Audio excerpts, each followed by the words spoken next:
The clink of fine china stopped dead when my grandmother asked me a single, life-shattering question. On my 30th birthday, the air in the restaurant was thick with unspoken truths. My grandmother Eleanor, a woman whose elegance was as sharp as her intellect, raised her wine glass. "So, Alexander," she began, her voice cutting through the polite chatter, "how are you finding the management of your $2 million inheritance?" The world seemed to tilt on its axis. I could only stare. What inheritance? The silence that followed was heavier than any sound. My father's smile vanished. My mother's eyes darted away, and my grandmother's gaze turned to ice. "The fund I established for you," she stated, her words precise. "It was to be transferred on your 28th birthday." My mother finally found her voice a strained, "Mother, please, not here." But the dam had broken. I thought I knew my family. We were the picture of success, but we measured it in quiet cars, large houses, and never, ever discussing the cost. I lived a world away from their suburban estate, in a cramped downtown studio, working freelance tech support. The faucet dripped.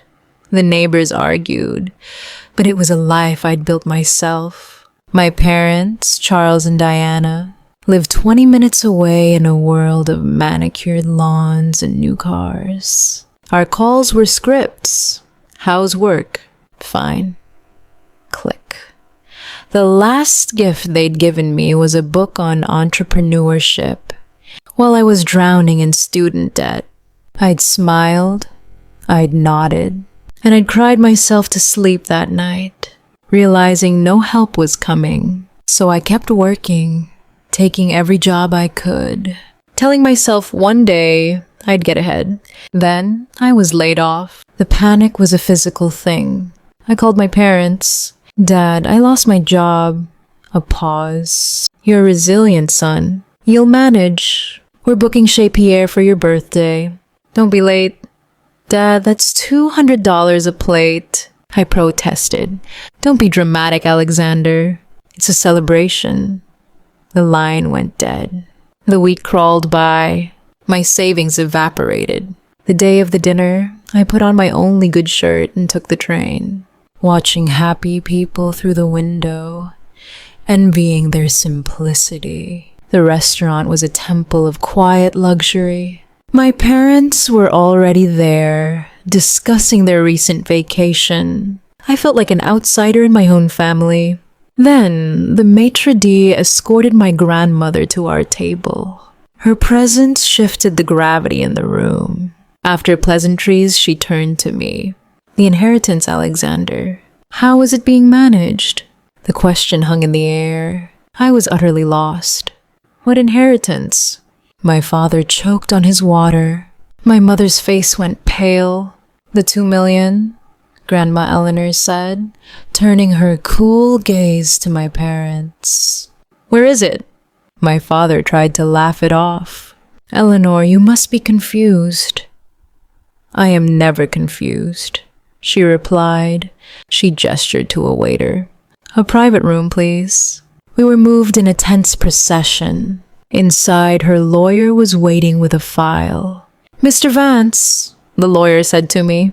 The trust was valued at approximately $2 million. As of this morning, the balance is $47,000. The number hit me like a punch. "How?" I whispered. Grandma looked at my parents. "Charles? Diana? Would you care to explain?" My father stammered about a bad investment. My mother mentioned safeguarding it for me. "You safeguarded it by buying a new Mercedes?" I asked, my voice trembling. The lawyer began reading from a list. Home theater installation, $80,000. Luxury cruise, $50,000. Down payment on a mountain cabin, $1.2 million. Each item was a theft, a lie. My grandmother finally spoke. The cabin. The deed, please. My mother, hands shaking, placed a set of keys on the table. Grandma slid them to me. They belong to you. They didn't just steal my money. They stole my future. In that moment, something in me broke open. I wasn't going to cry. I was going to reclaim what was mine. Later, in my grandmother's office, the confrontation continued. My parents pleaded. They called it a misunderstanding. They claimed they were going to pay it back. With what? My grandmother asked coldly. You've spent nearly all of it. The lawyer presented the evidence. A forensic audit, property deeds in their names, travel itineraries. This is enough for criminal charges, he stated. My mother began to sob. Alexander, we're your parents. I looked at them. Truly looked. Parents are supposed to be your shelter, not the storm. I gave my grandmother a single nod. The legal process began. They lost the cabin, the cars, and their facade. I moved into the mountain cabin, a place I'd never seen, bought with my stolen future. The silence there was healing. My grandmother stood by me. You held them accountable, she said. That is strength. I learned that trust isn't given by blood. It's earned through action.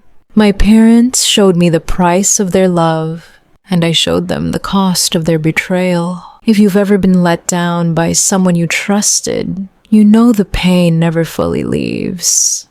But your comeback can be louder than their silence. If you want to hear more stories about reclaiming your power, stay with me.